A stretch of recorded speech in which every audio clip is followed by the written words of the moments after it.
This is the Brown Dude Gun Show. My name is JP Garcia, here today with Brandon Elias, and today we're going to talk about something that we've wanted to talk about forever. Get a lot of questions about this. How to get your kids into firearms, into shooting, and especially how to do it in a safe manner, right? Brandon, you've done this with your daughter, and she's been shooting for years now. I know, and our friend Blake, his daughter has been shooting for a while now too. My kids do Airsoft. We haven't been out to the range with live ammo yet, but going over the fundamental safety rules and all of that stuff we do. But there are a lot of folks who just don't even know where to start, right?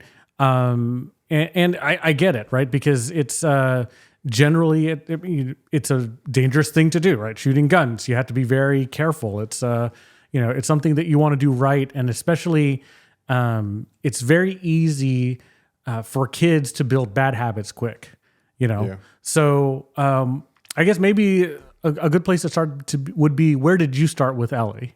Yeah. So I would say people ask a lot, like what time frame, like when do you start, right? Are they too young, or have I waited long enough to get them involved? And they're not too young. Like the earliest you can possibly do it, the better it's going to be. Right. Ellie shot her first gun at 12 months old. Like she didn't know what she was doing, obviously, but it was just, I wanted her to grow up and tell all the boys, like, I've been shooting since I was 1, right? Yeah. But as long as they're comprehending stuff and like they're understanding things, start introducing them to firearms. I remember, like, Ellie probably didn't even know what she was saying, but every day I'd put on a gun.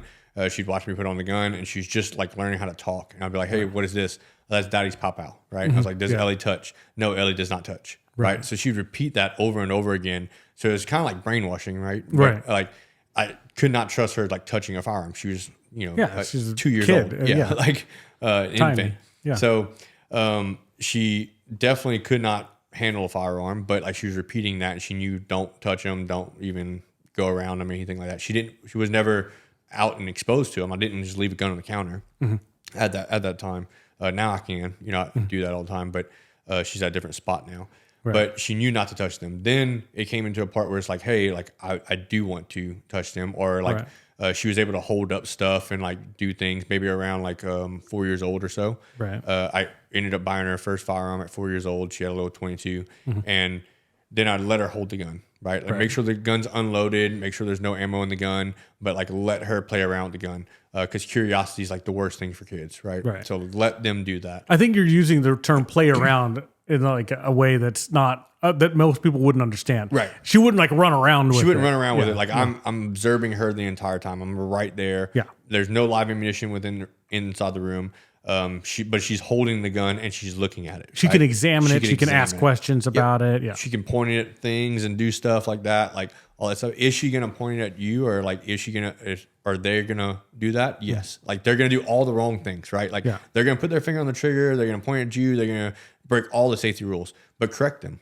Yeah. Like every single time they do that, correct them. Right. Like don't let it slip. Like every single time they put their finger on the trigger, hey, take your finger off. Hey, take your finger off. I don't care if you have to just say that for a whole 10 minutes, right? Like every time they do it, you're letting them know that. Right. That way it becomes a habit of them doing it. Right. Like Ellie does not remember me telling her to do that because she was 4 years old at the time. Now she's 8. Like she probably doesn't remember that happening. I don't remember someone telling me to take my finger off the trigger. Right. Because I was so young at the age. I started shooting like at 8 years old or so.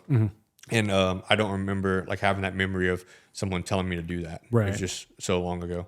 So like keep correcting them, and they're gonna just become subconscious with gun handling. Yeah. Right. Like all the 4 firearm safety rules. That's all you're trying to teach them is those 4 firearm safety rules. Right.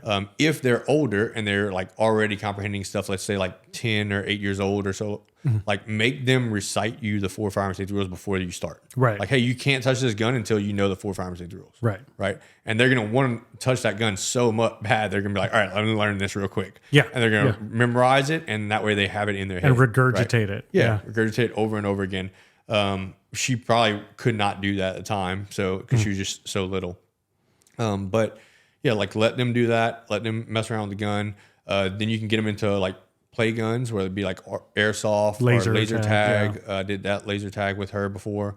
Nerf guns or anything like that. But don't let them point it at other people. Yep. That's a big thing. Like, don't let them play airsoft with another kid because you're teaching them to point a gun at another person. Right. You want to teach them to point at a target that's on the wall, or, that has a backstop or something like that. Some type of laser tag target that's just set up there. Yeah. We have the laser shot system at the range. That's great. It's like $25 for a half hour or so. You can come and rent it. Have the whole classroom to yourself. It's great to teach kids. Like, we have grandparents that bring their kids over for an hour or so, and they play on that. It's a big game, right? So they have a blast at doing it. Right. They can shoot like ducks, and they can shoot like steel targets that move, and they have noise that happens to it, and all that stuff. They fall down. It's very interactive. It's great for them to do that, and it still looks like and feels like a real gun, right? So they're still following all 4 firearm safety rules. But the number one thing you're focused on is safety. Yeah, like 100%. at the beginning. Yeah. Yep. No, actually, you're always doing that. And we had the airsoft event for the Heart Camp this year, right? And it's the same thing we do every year. I had two new guys help this year. Had Shane and Matt. Thank you, Shane and Matt, by the way, and Dutch, of course. Thank you again, Dutch, for coming out. They did. So we did airsoft again, and we set up 2 things. We set up a little steel challenge thing, and we set up a stage. And as you remember, every time a kid would walk up to the firing line, I would hold the pistol out there, and what are the safety rules, right? And so we went over, actually, with the airsoft. I was like, there are 2 safety rules that I'm very worried about today, and one was finger off the trigger until you're ready to shoot, and second was don't point guns at people, right? And those were the things that they were. That we were instructing them to repeat every single time they had the airsoft gun, and those kids must have shot. I mean, we went through full bags of pellets this year. Full bucket. Yeah, 10, I mean, it was nuts. Yeah. I don't know how many times those kids shot. I mean, we couldn't even tape the target anymore. It was, it was a lot. Awesome. And so because they were trying to get times and stuff like that. So anyway, but every time I would just it got to the point where I'd just hold the gun out in the air, pointing down range, and I'd look at the kid, and they would say, finger off the trigger until I'm ready to shoot. Don't point guns at people. Okay, here you go. Yeah. And then they'd go. But if they were the same one to come back in line again, it didn't matter. I would ask them just to get. Same thing. So they must have repeated those rules 100 times. And I thought that was a win because the kids who were there from the year before, they would come up to me and they would already tell me the rule. I didn't even have to ask them, because they knew it. They're like, okay, don't point guns at people and fingers off the trigger, right? Like, yeah, can I be first in line? No. I already know this. Yeah. That's good. So, but I mean, I say that to go, and enhance your point, or kind of like go with your point that you have to reinforce it. You have to reinforce it. And the more you repeat it, the more they will, the kids will get it, and it'll become part of their, just part of their normal routine. Right. Yeah, I agree. Safety's number one. Like, you have to do that. Yeah. That's all you're trying to teach them, really, is at that young of an age, and right when they start, is just safety. Yeah. Then you can get into like fundamental stuff, and making sure they're going through each fundamental individually. I use a MFP 1522. Usually rifles are a little bit easier to teach kids on because the barrel's a little bit longer, so they know where they're pointing it at. They're not like waving it around. And since you can put it like on a rest, like I put Ellie on a bench rest whenever she first started shooting, and she just sat behind the rifle, and all she's really learning is trigger control and like safety manipulation. So taking this gun off of safety, pressing the trigger straight back, making sure the dot's on target, and then whenever she's finished, click the safety back on, unload the gun, do all that stuff. I would highly suggest like trying to teach them on a dot, like a red dot on a gun. Don't teach them iron sights first. I know that's kind of like opposite of what people think. Blake's gonna unsubscribe. Oh yeah, he's gonna unsubscribe. Like that, I'd highly suggest doing that. It's just because it's easier. It's like trying to teach a person how to drive a vehicle. Don't throw them in a standard and be like, hey, figure it out. Like, try to throw them in a golf cart or a tractor, or like riding mower or something to where they know, like, hey, all I'm focused on is the steering wheel, right? Like, how does the steering wheel work on a vehicle? Then you can incorporate like a pedal or a brake and gas, and then you can do the clutch after. So you're just adding in stuff as it goes by, right? So a red dot's pretty easy. You just tell them like, hey, put the dot on target. They're like, oh, I can do that, right? That's pretty easy. So after they learn the red dot, then you can switch them to iron sights where they'll line up two things and the target. Right. So it's just adding an extra step. If you teach them, keep it fun for them. Yes. Like that's the next thing is like, don't make it a job for them. Like, don't think like, oh, this kid is going to like learn to be an Olympics shooter right now. Like, no, let them have fun. Right. Like put interactive targets out there. If you have like steel targets or if you have like Coke cans or something like that, you can hear it, hit it, or they can see it move. Like that's very enjoyable for them. Make it a game. That way they're, having fun the whole time, but don't make it like drill instructor. Yes, that's another thing I was going to touch on. Don't scream at them if they break a safety rule.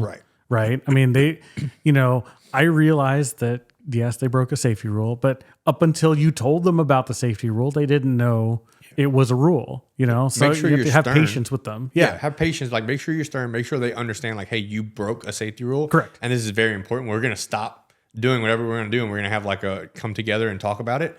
Yeah. But you don't scream at them. Don't scream at them. Don't embarrass them because they're not going to want to do it. Right. They're going to be like, no, I don't want to deal with this anymore. Right. But definitely, like, make sure they know they did something wrong. Sure. Yes. Agreed. But it's a positive thing. Yeah. Right. Yeah. Don't start them in a caliber they can't handle. Yep. Don't hand them your 44 mag or don't be shotgun. Yeah. Like, that's another thing. No. Don't do that. People's like, oh, I started, hunting. So they hand me a shotgun. It's like, no, like give them a 22. Yes. Like 22. That is the perfect. It's ideal. And I like the 1522 from Smith & Wesson because it has the same exact controls as an AR-15. So the next gun after like a 22 caliber would be a semi-auto gas powered rifle, right? So like an AR-15 is or a PCC. Or PCC. Yeah. Because they're super low recalling. So get them on that gun, and that way, because like a kid can shoot an AR-15 very easily, right? Yeah. So the M&P 1522 has the same exact like controls, so it's very easy once they know like where the mag button's at, all that stuff. I'd go 22, then 9mm PCC, then 223, just because the AR-15 is it's going to be loud. It's loud, progression. Yep. So, but it's a pussycat. It's just loud. Exactly. Yep. So, Ellie has all the cool stuff. She has silencers. And of course she does. Yeah. And with dad who owns a gun range, what are you going to do? SBRs and all the other stuff. Yeah. Oh, so then I take it back. So then 22, 9mm or a suppressed 300 black if you've got it. So those two are equal. Yep. That's what she went. Suppressed 300 black. Yeah, and then you can go to an AR-15. Yep. I mean, so for those dads who are watching, this is now your excuse to go buy all those things. If you're looking for an excuse, because it's for the kids. It's to teach the kids gun safety. Right. Yeah, can't say no to kids, right? That's right. No, but in all seriousness, you make it fun. Make it, be stern with the safety rules. The safety rules shouldn't be broken. All of that stuff. Set all of those rules up with them. But at the same time, try to make it an experience where they want to do it again. Yep. I think another thing to think about is who is the instructor, right? And I think, and this may be controversial, but I think if you as the father, the uncle, the cousin, the mother, the whoever, whatever relative shouldn't be the gun instructor. For a kid, especially, I think that you should have a professional instructor teach them. Yeah, like especially like after the safety part, right? Like once you teach them safety, like if you're actually teaching them fundamentals, a professional instructor would be ideal. Like go and hire that person because the kid's not going to want to listen to you. Yeah. Right. Like, it just is what it is. Like Ellie still does at this point. She's still young, but you get a kid that's like, 10 to 15 years old. Like they're not going to want to listen to their parent about how to shoot a gun. It's just not going to happen. So try to hire someone or a relative like they have a good relationship with. Like I remember my uncle taught me like how to shoot a handgun, and like I thought he was like a cool person, right? Like, but your uncle was also a marshal. Yeah, he's a U.S. Marshal. So like he was also an instructor for the U.S. Marshals. So like he knew how to do that, but also like respected him as like he was a cool uncle, right? So like I looked up to him and I wanted to learn information from him, right? But if like that can work, right? Like if they do that, but it's like a mom or dad, it's very difficult because they just don't. Yes, especially mom or dad. Yeah. Well, look, I'll tell you like this, right? I mean, both our kids are, Xavier and Ellie are almost the same age. No, Ellie and Alexis are same grade, right? Yeah. Same grade. So I can tell you from experience and from school, right? Same math problem. I could try to teach them 100 different ways, and it's like, I have a master's in engineering, like I know how to do this math problem, but then they go to school and they come back and learn it from the teacher, same math problem, same method, but this is what the teacher said to do. It's like, so much easier this way. Just tell you, like, okay, but math problem, firearm, it's the same thing. Same thing. Yep. Same thing. Sometimes, especially mom and dad, the kids will do better with somebody that's not you. Yeah. Significant others are the same thing. Like if you try to teach your significant other how to shoot a gun, like it always goes bad. Yeah. Right. Like you just hire someone to do that. Oh gosh, when Katie wanted to get good, I sent her to you. Yeah. You're like, hey, like Katie has to come over to do this. Yeah. Blake's did it with his wife. Yeah. Like I did it, everything, it's always the same way. Yeah, so, absolutely. Yeah. Yep. Send her over there with a bucket of ammo. I was like, whatever Brandon says do, you should do. Yep, exactly. So, but yeah, I think that, really you should reach outside to get a qualified instructor, not just vet your instructors as you would for, this is for your child, right? So be really picky about your instructor because there are instructors for every walk of life. There are instructors who are geared for military guys who like, the military guys who like to have structure forced on them in a sense, right? I guess what I'm saying is those instructors are more very A-type and they're very prescriptive and they're very animated and stuff like that. Some instructors, they're teaching the same material. They're just more relaxed in their presentation, right? Mm-hmm. You got to know your kid. You got to know what kind of instructor the person that you're going to hire is going to be. And, you got to match that up, right? Because you want them to learn all the fundamentals and, you also want them to enjoy it, right? Because you want them to come back and practice firearm safety and all of those things. You want them to internalize it and want to practice, right? The best thing you could do is after you have your kid go to an hour-long safety course with Brandon is come back home and say, hey, can I dry fire? It's like, yes, you can drive. It's like your kid coming back home and say, hey, can you give me 10 math problems to do? Right. Yeah, sure. What do you want? Yeah. It'd be great news. Exactly. Yep. So one other thing I think that is important is to debunk gun myths as soon as you hear them. Right. Yeah. Because what I've seen, and even growing up, there's so many myths about guns that people just, I don't know even where they come from.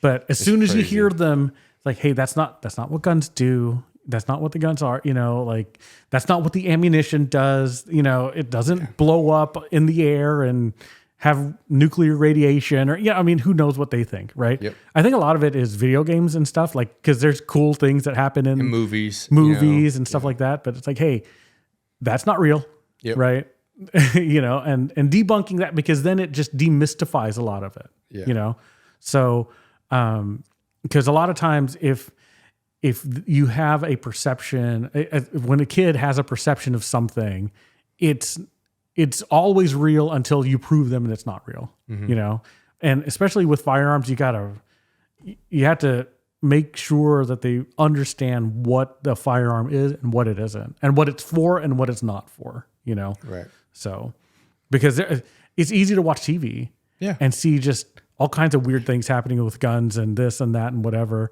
it wasn't my kids weren't alive yet, but I had a junior that we were working with at a USPSA match or something. He was a Boy Scout, I think. And he asked, well, if everybody's so good with guns, then why don't they just shoot the guns out of their hands and, blah, blah, blah. It's like, oh, have you ever shot a gun? Yeah. Number one, it's not nearly as easy as you think it is to do that particular thing, because if it was, then people would do it, but it's just stuff like that. Little things. Yeah. Yeah. So, and while they're watching movies, it's like a tape recorder going off in their head, right? So like they're just seeing all that information. They think like, oh, this is I see it in the movie. I see it happening. Yeah. Right. Yeah. So they think it's real life. Yeah, 100%. Well, I can tell you, my son, if he reads a book or something like that, it is like completely downloaded into a system. And that, even if it's a fantasy, fiction, whatever book, it's like where that going into it, that this didn't happen. It's like, well, it's as if it happened, it's like, well, that's not really how things work. There's physics doesn't work like that. It's like, well, but can't you do this? I'm like, no, not really, but it's the same thing with guns, there's just a lot of fantasy around guns that just, it just isn't true, so. Yeah. And let them have their own space while doing it too. Like after they go to the instructor and they like, hey, I'm getting good at firearm safety. Like I don't have to worry about them. Like let them go and shoot. Like don't be over them all the time. Yes. Right? Because they're not going to want to go back to you at the range. I see that a lot of times too. Like kid might understand firearm safety, might know how to shoot a gun, but then their parents like breathing over their neck on every single shot. Yeah. And they're like trying to tell them something on every shot. Yeah. They're trying to correct them. Like you don't have to be the instructor every shot. Like there's even times that people are paying me to instruct them and I don't comment on every shot. Right. Because like I see all the things that you're doing wrong. You're doing like 20 things wrong. Right. But I can't correct all 20 of them. I can only correct one. Right. So as long as you're working on that one and I could see that you're working on that, then I'm going to let the rest of them go. Right. Because like you can only focus on that one thing. Correct. So like let them have fun. Let them like find out on their own. Right. Like, hey, I'm moving the trigger over. Like they're self-diagnosing the issues that they're having in fundamentals and they're correcting it. Then they're winning. Like that's what you want them to do. Yep. Yep. So don't just critique them all the time. Yeah. Yeah. And don't compare the kids to anybody else other than themselves. Yep. Other kids, don't compare them to other kids. Don't compare them to adults. Yeah. Right. That's a huge thing. Like people always like, oh, you're like, look, my kid's doing this thing that's an adult thing, and they're doing it just as good as an adult. But now, like you're making them think that, oh, now I got to compete against that, right? And they start like thinking that they can, but they quickly realize like, oh, I'm not putting in the work that this person is, and they don't see that part. They just see like I'm not as good. So then they start like not getting interested in it. Right. Yeah. No, and and I'm, of course I parlay everything to USPSA, but when I see new shooters that are junior shooters in USPSA, and it's just like the adults. It's so easy to get wrapped around the game of USPSA, the competing part and the winning part and all of that stuff. And if you are a brand new shooter, junior shooter in USPSA, and this is the first time you've ever had a gun in your hands, right? Or let me put it a different way. If you've been shooting USPSA for 6 months, say, and you've only had a gun in your hand for 8 months total, then so have more than half of your shooting life has been USPSA, then it's like, let's not focus on the game. Yeah. Don't worry about winning or like the competing part. It's fun, but like that's what you're trying to let them do is have fun, right? You see it in any other sport, gymnastics or in baseball or whatever it might be. It's like you have a kid that starts out 4 years old, starts doing something, right? And then all of a sudden they're getting really good, like gymnastics. I've seen it before with a person that went to the Olympics, right? Got to the Olympic level and realized like, I don't want to do this, right? And because they're burned out because all they focus on was like winning. Like I want to win. It's like, no, what you're trying to let them do is have fun. Like, do you enjoy going to practice? Right. Right. Like, if you're enjoying the process, then that's all that matters. Right. Like the results are going to come. Right. So just enjoy the process, and you're trying to teach them the end goal here is like how to handle a firearm for the rest of your life. That's all that really matters. And the same thing with any other sport in youth. Like, parents get wrapped up around like, hey, our baseball team has to win.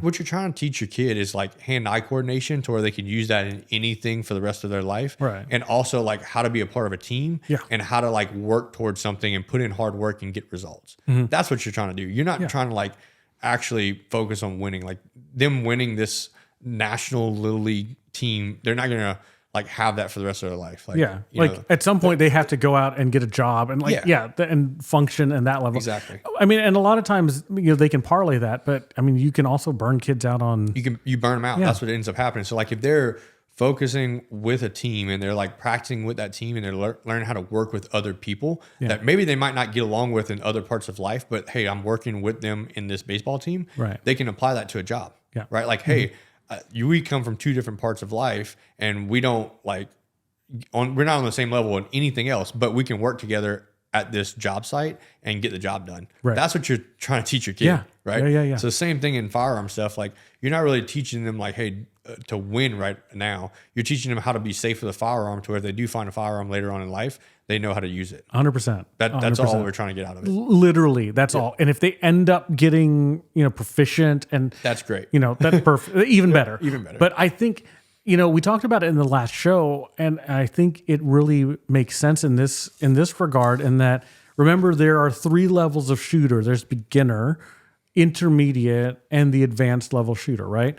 And if you're a kid, or if you're bringing your child to shoot a USPSA match, right, and they've been shooting before, maybe a little bit, but I mean, how old could they be, right?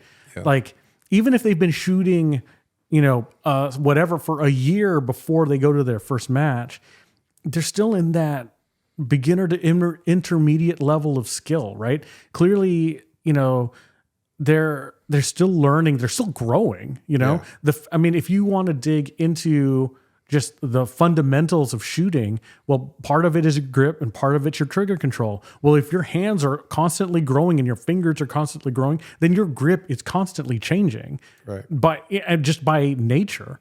So, you can't really hone in on a lot of stuff for a while, in a sense, right? Because you're gonna have these growth spurts and all this stuff. What I'm getting at is that if you're at that intermediate level and you're trying to push this kid to do advanced level stuff, then all the fundamentals get broken, right? And so to me, if you have a brand new kid coming into USPSA, my thought is that, hey, let's just practice like 100% safety, right? If you can do all of the safety rules and nothing else, you win, right? And in fact, okay, if you want to have a performance goal, then you do all the safety rules and you get all alphas, okay? The time is completely, in fact, it's like there's no time. Time does not exist. Don't worry about time. Yeah. Then it's like if you can focus on just being safe, keeping your finger off the trigger when you're supposed to, don't point your gun in stupid directions, and you can just, it takes you 3 minutes to do a stage, but you get all alphas. If you do that for a year, then you're like, we can speed you up, but we can't wind you back to, Very, very difficult. It is tough because at that point you're a kid, Yep. and I get it. The kids are going to want to go fast and they see people going fast and all of that stuff. And it's like, yes, but you're not to that advanced level yet where you can do that. So this is more of a call to parents that, hey, understand when they go to these USPSA, IDPA, whatever you're putting them in, I think it's great and I think they should, but the focus should be on the fundamentals of safety, primary, right? Mm-hmm. And getting alphas. Yep. And if you can do that, the time doesn't matter, then later you can start to focus on time. You start adding in that and things like that. And then there's got to come a time, same thing in the fundamental side, where like you have to get out the way. Like if they do start getting better and they start wanting to know more things, like you have to like let them take that avenue on like by themselves pretty much. Right.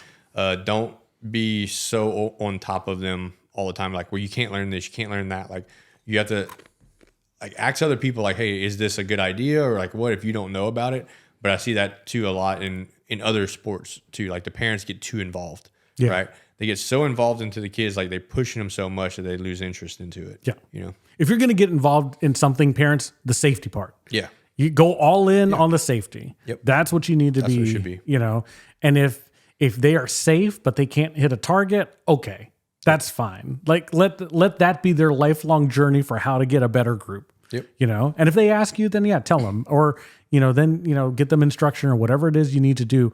But I think if you're going to go all in on something, safety, performance, it either is or it isn't, right? Yep. But they have to make that decision. Yeah. On their own, right? Yeah. And if you force it on them, they're going to lose interest in it very, very quickly. And no matter how you sugarcoat it, like you can say like, oh, you're going to be so great. You're going to be this person or that person. They start having all these ideas and it might last for a little while, a couple of years, but they're going to get burned out because that's not really what they want to do. Right. Yeah. They don't really enjoy the process. You're telling them all the results and they're like, that's what I want to be. And it's like, no, they have to enjoy the actual process of it. Right. Well, and also, to the kids, if you're listening, like, hey, you have all your life to get fast. Yeah. Okay. There are no world champions. There are no 12-year-old world champions. Yeah. There are no 11-year-old world champions, right? They may have started then. Yeah.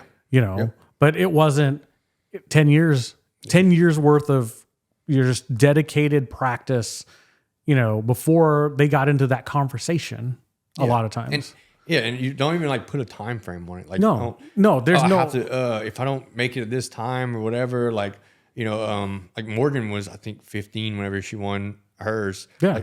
But don't compare it to that. Like, don't even be like, hey, I want to shoot. That's all I want to do. Like if you're in for that, then you're going to be all right. Exactly. Like that's what you want to do. Go for it for the enjoyment. Yeah. Go for it for learning and all that stuff. And yeah, it's fun to run around for sure. Yeah. For sure. But the focus needs to be on the safety. The safety. If you get outside of that, then you're going to have problems because it's so easy for you to build bad habits that are very difficult and expensive to unwind later. Yep. So. All right. So what else? I mean, I know this one we could talk about for ages. Yeah. But, storage is another thing. Okay. Like making sure you're storing your firearms properly. Even if your kid is fine, like I can have guns wherever I want to. Like all my guns are loaded at the house. They're sitting next to the bedside and I'm okay. Like Ellie's there but she's a different kid. Like I tell people that all the time, Yeah.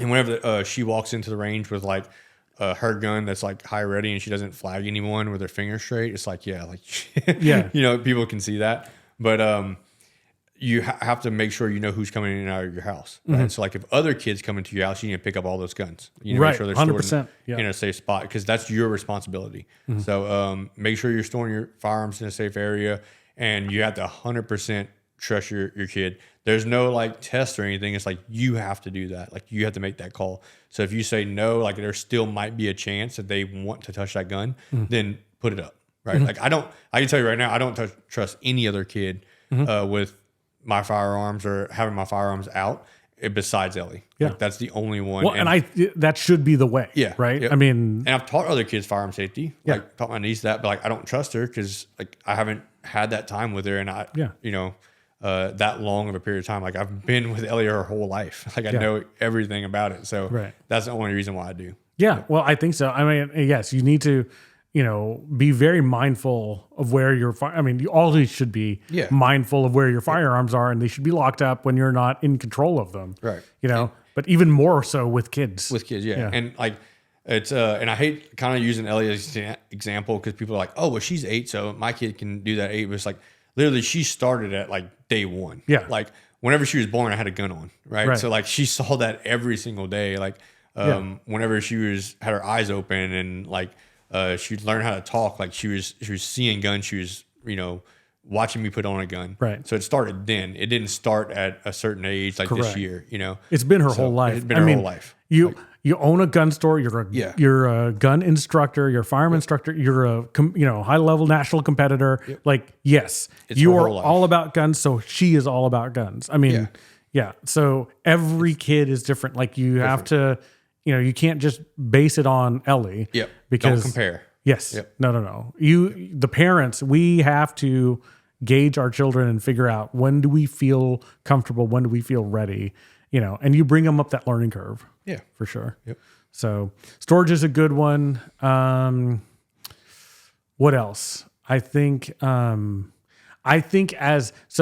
we're talking about kids who are younger, I think if your kids are older, I think it makes sense that, when they, they're going to other people's houses and this and that or whatever, there are, set up some, I guess some way for some framework for them to handle if there are, number one, guns out at somebody else's house, right? Yep. And number two, if they go to a party and then guns come out or people are playing with those or whatever, essentially give your kid an exit and like have them realize early that, hey, guns are a serious matter and they're not toys. And if people are treating them like toys, you got to get out of there, right? You don't need to have any part of that thing, So whether it's you guys have a secret word on the cell phone that they text, it's like, okay, I know I got to come pick them up or whatever. And here's our little canned excuse, like, oh, so-and-so has a thing, we got to go or whatever.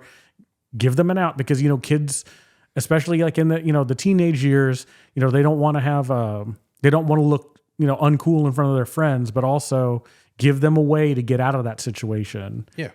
And she, Ellie knows that, like, she knows that not every adult knows how to handle a firearm. Like, not every adult's her dad or like, Uncle Max or something. A world champion pistol shooter. Like, not everyone's that person. Like, they might have firearms, but more about that firearm than they do. Right. So don't trust them with a gun just because they're adult. Right. Yes. Like, sometimes they're doing all the improper safety rules. So if you see them moving around a gun or putting their finger on the trigger and all that stuff, like, you need to get out of that room. Yeah. Come and like tell them something like, hey, stop doing that, or leave out of the way. Right.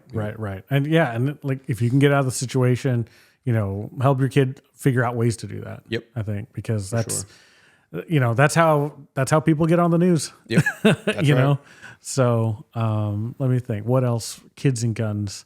I don't know. Can you think of anything? I think that's it. Yeah. All right. Well, good. I think that's a good one. If you guys have any questions, as always, just ping us somewhere, hit us in the comments or on social media. This is a super important one. So if there's anything specific y'all want us to cover outside of this, just let us know so we can dig in a little bit deeper. We want to make sure that everybody's safe with guns, particularly with kids, teaching gun safety. So with that, thank you all for listening, and we'll catch you next time.